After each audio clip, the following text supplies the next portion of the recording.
하나님 말씀은 구약성경 창세기 49장 8절에서 12절까지입니다. 우리 같이 한 목소리로 함께 읽겠습니다. 유다야, 너는 내 형제의 찬송이 될지라. 내 손이 내 원수의 목을 잡을 것이요 내 아버지의 아들들이 내 앞에 절하리로다. 유다는 사자 새끼로다. 내 아들아, 너는 움킨 것을 찢고 올라갔도다. 그가 엎드리고 웅크림이 수사자 같고 암사자 같으니 누가 그를 범할 수 있으랴. 규가 유다를 떠나지 아니하며 통치자의 지팡이가 그 발 사이에서 떠나지 아니하기를 실로가 오시기까지 이르리니 그에게 모든 백성이 복종하리로다. 그의 나귀를 포도나무에 매며 그의 암나귀 새끼를 아름다운 포도나무에 맬 것이며 또 그 옷을 포도주에 빨며 그의 복장을 포도주에 빨리로다. 그의 눈은 포도주로 인하여 붉겠고 그의 이는 우유로 말미암아 희리로다. 아멘. 유다의 교훈이라는 제목으로 말씀의 은혜를 나누고자 합니다. 유다야, 너는 내 형제의 찬송이 될지라. 이제 우리말 성경에 이렇게 번역이 되어 있는데, 여기 이제 찬송이 될지라 할 때 찬송하다라고 이렇게 번역한 단어가 야다라고 하는 말입니다. 야다. 그래서 이제 알다라고 하는 야다하고는 이제 다른 것인데, 이 야다라고 하는 말이 원래적으로 가지고 있는 의미는 던지다라는 뜻을 가지고 있고요. 레위기 5장 5절에 또 레위기 16장 21절에 보면 자복하다, 아뢰다 이렇게 번역이 되어 있습니다. 그래서 이 단어가 또 이제 신약성경 70인역에 보면 70인역에서 이 단어를 엑소몰로게오, 그래서 이게 이제 로마서 14장 11절과 마태복음 3장 6절에 이제 사용되는데, 여기도 이제 자복하다라고 번역이 되어 있거든요. 그래서 내 형제의 찬송이 될지라, 이게 찬송하다라고 하는 이 말이 이제 성경에 여러 가지 단어들이 있어요. 뭐 바라크, 가장 대표적인 것이 이제 축복하다. 하나님이 우리에게 이렇게 축복하다 할 때 바라크가, 우리가 하나님께 그 단어를 쓸 때는 찬양한다 그랬지 않습니까? 그리고 뭐 쉬이드, 테힐라, 힐룰, 자마르 등 여러 가지 이제 그 찬양하다라고 하는 의미를 가진 단어들이 많이 있는데, 이 야다는 찬양하다라고 번역하기에는 굉장히 무리가 됩니다. 그런데 이제 영어 성경에서 이거를 찬송하다라고 이제 번역이 되어 있기 때문에 우리말 성경에도 이제 그것을 따라서 이제 곳곳에 이 단어가 이렇게 찬송한다라고 찬송의 의미로 번역이 돼요. 그런데 이 단어 자체가 찬송으로 하기에는, 그래서 이제 그런 거겠죠. 우리가 하나님께 뭔가를 이렇게 아뢰을 때, 그리고 우리가 이제 기쁨과 감사를 하나님께 아뢰을 때 뭐 찬송하다라고 뭐 이렇게 의역할 수 있겠습니다만, 이 야다라고 하는 단어가 가지고 있는 의미는 찬송의 의미보다는 자신의 생각을 사실대로 고백하는 그런 의미이기 때문에, 이 8절의 상반절에 있는 이 구절을 그대로 직역을 한다면, 유다야, 내 형제가 너에게 자백할 것이다, 이렇게 되는 거죠. 그러면 이게 이제 낯선 겁니다. 왜냐하면 이렇게 너에게 자백한다라고 하는 이것은 주로 성경에서 이제 하나님께 회개할 때, 죄를 자백할 때 이렇게 쓰는 말이거든요. 그러니까 지금 우리는 알 수 있죠. 유다에게 형제들이 이렇게 자백한다, 자복한다라고 하는 이것은 형제들의 죄를 담당할 것이라는 거죠. 이것이 이제 종말론적으로는 예수 그리스도의 십자가 사건을 의미하는 것이겠고, 이게 구약에 이제 모세의 율법이 주어지고 난 뒤에는 이 죄를 담당하는 것이 레위 지파의 이제 대제사장이 이제 하는 거지 않습니까? 그러니까 지금 이 유다가 바로 제사장의 역할을 할 것에 대한 예언인 거예요. 또 두 번째로 내 손이 내 원수의 목을 잡을 것이요. 그래서 잡을 것이요 라고 하는 말은 이 추가가 된 말입니다. 동사가 없이 여기에는 그대로 그냥 내 손이 원수의 뒷목에, 이 목이라고 하는 것은 이 뒷목덜기를 이야기하는 거예요. 뒷목에. 그래서 내 손이 내 원수의 목을 잡을 것이다, 잡을 것이요 이렇게 되어 있는 부분이 내 손이 원수의 뒷목에. 그래서 이것은 원수를 뒷목을 잡는다라고 하는 것은 이제 상대방을 제압한다 그런 의미이기 때문에 상대방의 죄를 원수를 제압할 것. 여인의 그 원시복음이라고 일컬어지는 창세기 3장에서 여인의 후손이 뱀의 머리를 밟는 것과 일맥상통하는 이야기입니다. 그리고 세 번째로 내 아버지 아들들이 내 앞에 절하리로다. 이것은 이제 앞에 요셉의 꿈에서도 나왔던 내용이죠. 그러니까 이것은 장자권 상속을 이야기를 하는 겁니다. 그래서 영적인 장자권이죠. 유다, 레위 그리고 요셉이 이 야곱의 이 장자권을 셋이서 이제 나누어 가지게 되는데 유다의 경우에는 영적 장자권을 가지는 거죠. 그리고 네 번째가 유다는 내 새끼로다. 내 아들아 너는 움킨 것을 찢고 올라갔도다. 여기서 유다는 사자 새끼. 이게 사자 새끼로 이게 나타내고 있어요. 이게 사자는 뭐 적이 없는 아주 강력한 것을 나타내죠. 그런데 사자 새끼로 나타내고 있기 때문에 아직은 보호받아야 하는 새끼 사자인 거예요. 그래서 여기서 움킨 것을 찢고 올라갔다라고 하는 것은 나훔 2장 12절에 보면은 이제 숫사자가 사냥을 해서 이제 가지고 와서 그거를 이제 먹이를 찢어서 나누어 주는 거로 해요. 근데 우리가 자연 생태계를 아니까 실제로 사냥은 암사자들이 하잖아요. 그런데 여기서는 이제 그 먹이를 나누어 주는 그 주권이 숫사자에 있는 것으로 이야기하고, 그러니까 여기는 새끼사자가 여기서 움킨 것을 찢고 올라갔다라고 하는 이것은 숫사자가 가져다 준 그 먹이를 이제 가져가는 장면이에요. 그래서 그가 엎드리고 웅크림이 수사자 같고 암사자 같으니 누가 그를 범할 수 있으리야. 이것은 절대적인 그 강력함으로써 다른 누가 공격할 수 없는 강력한 힘, 새끼 사자임에도 불구하고 수사자 같고 암사자 같으니 넘볼 수 없는 그것. 근데 왜 사자 새끼라고 했지 않습니까? 근데 이게 훗날 모세가 이제 신명기 33장에 가서도 이제 야곱의 이 12지파에 대해서 이제 예언을 하고 축복을 하거든요.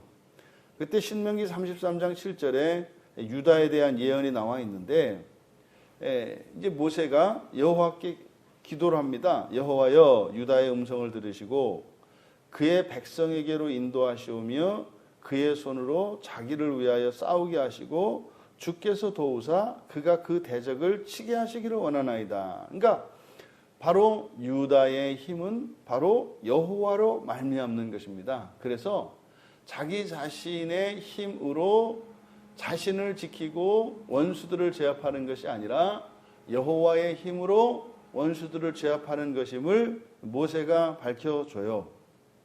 그러니까 유다는 마찬가지로 사자인 것은 틀림이 없습니다만은 새끼이기 때문에 연약해요. 하지만 사자가 가지고 있는 무한한 가능성과 힘, 권위가 있죠. 그러함에도 불구하고 이 유다는 여호와 하나님의 보호 아래서 여호와 하나님의 권능으로 원수를 이기는 것이라는 것을 이제 모세를 통해서 우리가 더 알게 됩니다. 이어서 다섯 번째로 규가 유다를 떠나지 않고 통치자의 지팡이가 그 발 사이에서 떠나지 않을 것이다. 이것은 이제 영원한 왕권에 대한 예언이죠. 영원한 왕권. 그런데 이제 실로가 오기까지 이를 것이요. 그에게 모든 백성이 복종할 것이다. 여기서 이제 실로라고 하는 것은 이스라엘의 지명인 그 실로와는 상관이 없습니다. 그래서 이 실로는 장차 오실 메시아, 위에서 살펴본 내용을 보니까 선지자요, 그러니까 제사장이요, 또한 선지자요, 영적인 선지자요, 또한 왕으로서 이렇게 바로 이 유다의 집안에서 유다의 집안에서 메시아로 올 것이, 메시아가 유다 집안에서 태어날 것임을 이야기를 합니다.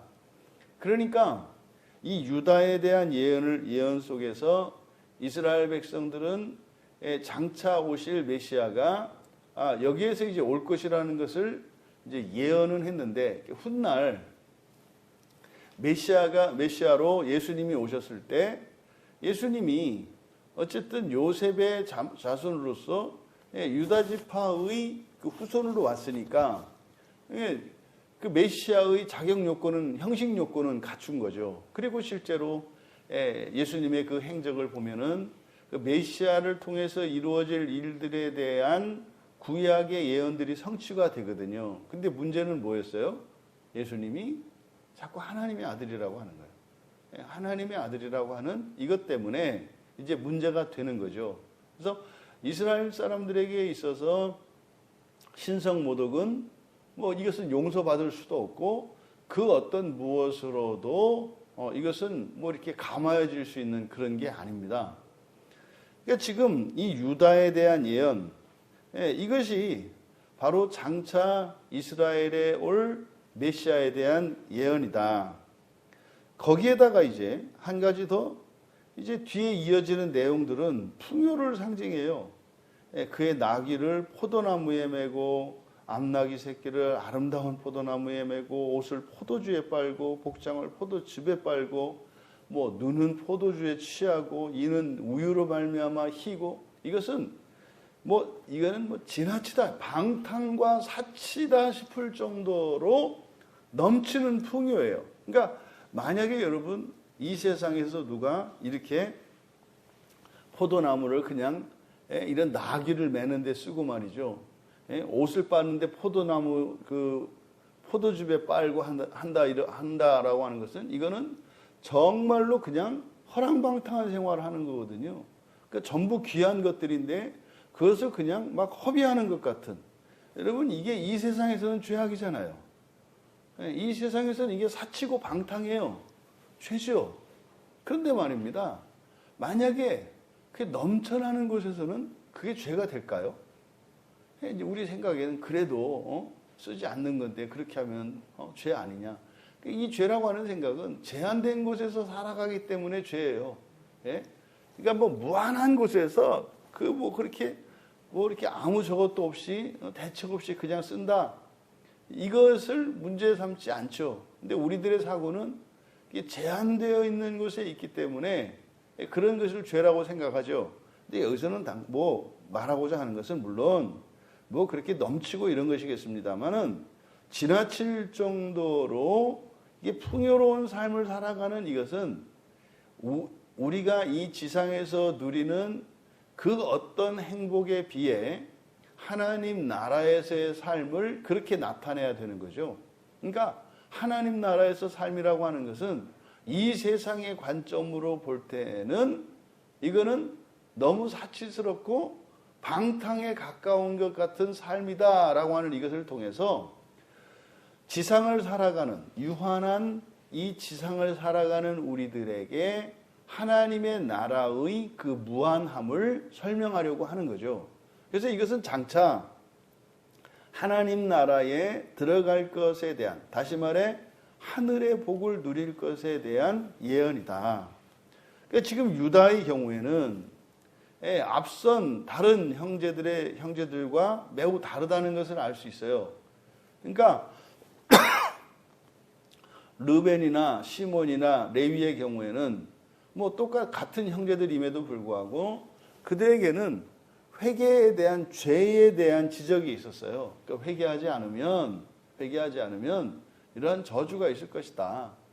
이 상태로 간다면 너는 인생이 수고로울 것이다 라고 하는 그 권리도 못 누리고 심지어 저주를 받아야 되는 그러한 그 종말에 대한 예언이었는데, 유다의 경우에는 메시아에 대한 예언과 심지어 하나님 나라의 복에 대한 예언까지 주어졌어요. 그런데요, 이거는 뭐라 했습니까? 운명론적인 예언이 아니다. 이거는 현재적 예언이다. 그래서요, 유다가 지금까지 살아왔던 그 삶은 어떤 삶이었습니까? 요셉을 형제들이 죽이려고 했을 때 요셉을 살려냈죠. 요셉을 구명해냈잖아요. 그것도 훗날 이제 형제들이 곡식을 사기 위해서 애굽에 갔을 때 동생 시므온이 인질로 잡혀 있을 때 심지어 아버지조차도 됐다, 식량 얻어왔으니 시므온 그 녀석 잡혀 있는 거 너희들이 가면 잡힐 거니까 그냥 희생양으로 삼자 할 때도 이 유다는 시므온의 구명을 위해서 아버지께 간곡히 부탁을 해서 다시 가서 시므온을 데려올 수 있었죠. 물론 그것은 요셉에 의한 것이었습니다만, 어쨌든 이렇게 동생들이 위험에 처해 있을 때 그 구명하는 일에 앞장을 섰어요. 그리고 그 기근으로 인해서 식량이 떨어져서 온 가족이 다 기근으로 죽게 되었을 때 그 식량을 얻어오는 그 일에 총책임을 자처했죠. 그러니까 이게 유다의 역할이었습니다. 심지어 그렇게 함으로써 형제들로부터 또 아버지로부터 따돌림을 받을 수도 있는, 그리고 오히려 질책을 받을 수도 있는 그런 상황 속에서도 구명을 위하여 물러서지 않았던 유다인 것을 우리가 성경을 통해서 봤습니다. 그러니까 바로 그러한 그의 삶이 그에게 이런 메시아의 예언이 주어졌다는 거죠. 그러니까 메시아라는 게 그냥 하늘에서 뚝 떨어지는 게 아니라 분명히 그가 이 세상에 태어났을 때 이 유다와 같은 그런 삶이 있을 것임을 가르쳐 줘요. 여러분, 우리가 하나님 나라의 소망을 가지고 있고요. 정말 우리들이 지옥에는 가지 않고 말입니다.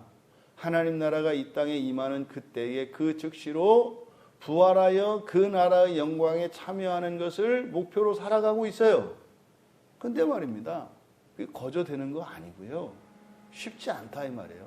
심지어 여기에 메시아 예언이, 메시아가 올 것이라는 그 유다에 대한 야곱의 이 종말론적 예언도 현재적 예언이기 때문에 이것이 바뀔 수도 있다는 거예요.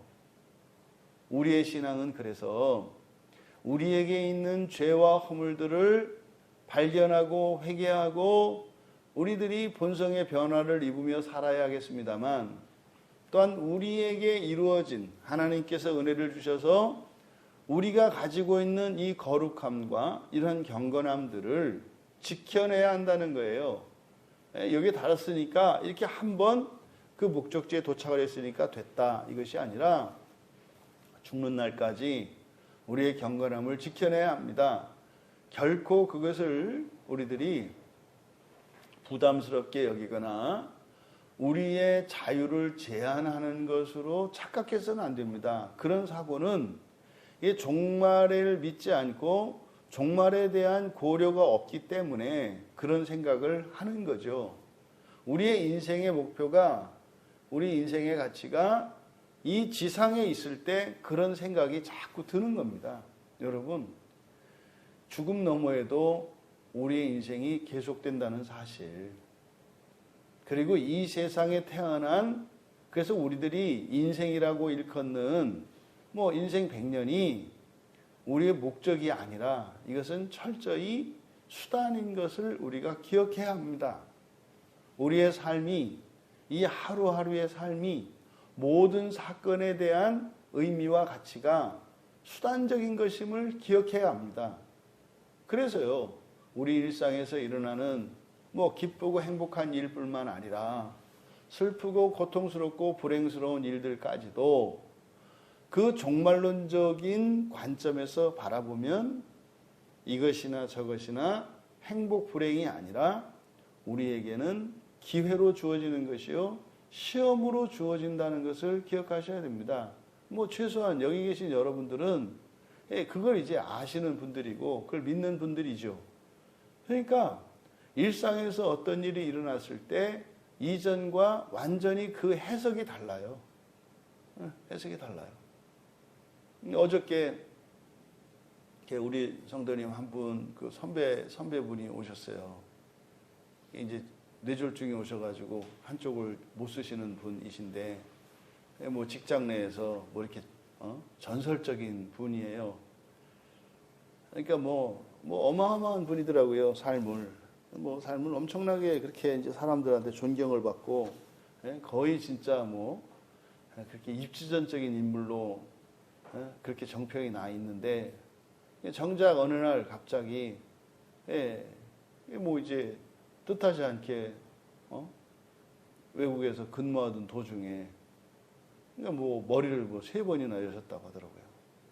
그러니까 뭐 이렇게 살기도 사실은 어려운데 우리나라의 이 상황도 아니고 열악한 상황에서 이제 그분이 이제 어제 오셔서 이제 인생사를 뭐 쭉 이야기를 다 하시고 이야기를 했죠. 그런 겁니다. 그런 거.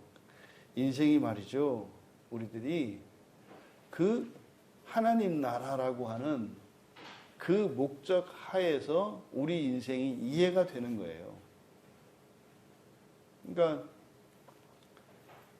고맙다고 감사하다고 말씀하시는 게 그거죠. 구원이 뭔지 구원에 대해서 가르쳐 주셔서 감사합니다. 이렇게 말씀을 하시는데 그거죠. 본인이 지금까지 살아왔던 그 인생들이 이렇게 파노라마와 같이 지나가는 거예요. 그리고 이해할 수 없었던 그 일들이 마치 이렇게 뭐 번개 모양처럼 말입니다. 산 정상에 올랐다가 계곡에 떨어지고 정상에 올랐다 계곡에 떨어지고 했던 이런 자신의 인생이 우리가 그 종말론적 관점에서 자신의 인생을 재평가하게 되면 그냥 넓은 평지의 직선과 같이 펴지거든요. 그게 무슨 의미인지 펴지거든요. 이 세상을 목적으로 살아가고 이 세상에 가치를 두고 살아가는 사람에게는 높낮이가 있어요. 높낮이가. 좋을 때가 있고 안 좋을 때가 있고 기쁠 때가 있고 슬플 때가 있고 그래서요. 그냥 좋기만 하려고 슬프지 않으려고 몸부림을 치면서 사는데 그게 뭡니까? 어차피 이 세상에서 살아갈 때는 그 정상에서 내려오지 않으려고 그걸 버티고 있는데 그럴 재간이 없어요. 이 세상은요. 앞으로 가는 거거든요. 앞으로 가는 건데 말입니다. 산 정상도 앞으로 가려면 내려오게 돼 있거든요. 이 지상에서는. 근데 그것이 종말론적 관점에서 자신의 인생을 되돌아보면은 올라가고 내려가는 것이 아니라 일직선으로 가고 있다는 것을 알게 돼요. 그러면 이제 자기 인생이 이게 성공과 실패로 점철되어 있는데 그 성공, 우리가 생각하는 성공과 실패는 이 지상의 관점에서의 성공과 실패가 아니라 종말론적인 관점에서라야 다시 말해서 그 이렇게 사선이 위로 올라가는 사선일 때 그것이 성공적인 인생이지 아무리 산 정상에 많이 있는 것 같아도 이게 아래로 내려가는 하향 사선이면은 그거는 실패였다는 걸 알게 돼요. 그리고 왜 내 인생에서 높낮이가 있었는가 이렇게 보면은 하나님의 부르심을 따라 나아가고자 할 때 하나님의 부르심에 따르지 않으면 인생의 환난과 이런 고난들이 오게 된다는 것을 발견해요. 그때 이렇게 하나님 나라를 향하여 가려고 할 때 인생에 우여곡절이 생기고 여러 가지 변수가 생긴다는 걸 알게 되죠. 근데 알아들으시더라고요. 어린 시절부터 이게 보니까 마찬가지죠. 그랬던 분들은 계속 고민하며 찾아오셨던 분이에요. 뭔지는 모르겠지만 이렇게 뭔가 어떤 진리를 향해서 쭉 찾아왔던 분들이에요. 그러니까 이제 그거를 이해하시더라고요. 여러분, 이 유다에게 예언되어진 제사장과 선지자와 왕과 영원한 하나님 나라에 대한 약속, 그 예언, 그것도 어떤 것이다? 너는 유다니까 그냥 가는 거야. 이것이 아니라 예수님이 유다의 지파로 온 것은 어떻게 한 거예요? 지켜온 거예요. 지켜온 겁니다. 만약에 지켜오지 않았더라면 또 앞에서 우리가 보았던 레위와 시몬 같은 경우에도 이런 저주가 있습니다만 저주가 운명론적으로 있는 게 아니라 걷어낼 수 있다 이 말이에요. 우리는 압니다. 이제 애굽 뒤에 있는 출애굽 이후에 바로 레위 자손들이 하나님의 편에 섬으로써 그들의 집안에 내려졌던 그 저주가 사라져요. 그러니까요, 여러분, 이 구원이라고 하는 것은 하나님의 약속이 주어지고 그 약속을 지켜내는 것이고 또 하나님의 저주가 지어지는데 그 저주를 극복하는 것이 회개입니다. 그렇게 해서 마침내 모든 족속이, 모든 지파가 왕으로, 선지자로, 제사장으로 그 하나님 나라에 인도되기를 원하시죠. 이 땅의 모든 이들을 영광스럽고 존귀하게 하시려는 하나님의 약속의 말씀을 믿고 끊임없이 우리 안에 있는 죄들을 고백하고 회개함으로써 우리의 본성을 변화시켜 갈 뿐만 아니라 하나님께서 은혜를 주셔서 새롭게 하신 그 거룩함을 지켜내며 살아가시는, 그래서 참으로 예수 그리스도 안에 있는 여러분들에게 하나님께서 주신 그 영원하고 불변하는 그 하나님 나라의 영광을 위하여 더욱 살아가시기를 주님의 이름으로 축원합니다. 존귀하신 하나님, 유다에게 예언한 이 영광스러운 메시아 예언, 이것이 예수 그리스도 안에 있는 저희들 모두에게 동일하게 예언되었고 약속된 것을 믿습니다. 그러함에도 그것은 우리들이 지켜내야 하는 것임을 또한 믿습니다. 오늘 하루를, 아니 인생의 모든 날들을 하나님께서 저희에게 주신 이 모든 약속과 그 축복을 하나도 빼앗기지 않고 잃어버리지 않고 그 마지막 날에 그 영광에 참여할 수 있도록 더욱 힘을 내게 하시고 믿음을 굳건하게 하시며 하나님의 권능으로 함께하여 주셔서 능히 이 세상을 이기며 이 세상을 구원하는 거룩한 구원자들의 삶을 살아가게 하옵소서. 감사하며 예수님의 이름으로 기도하옵나이다.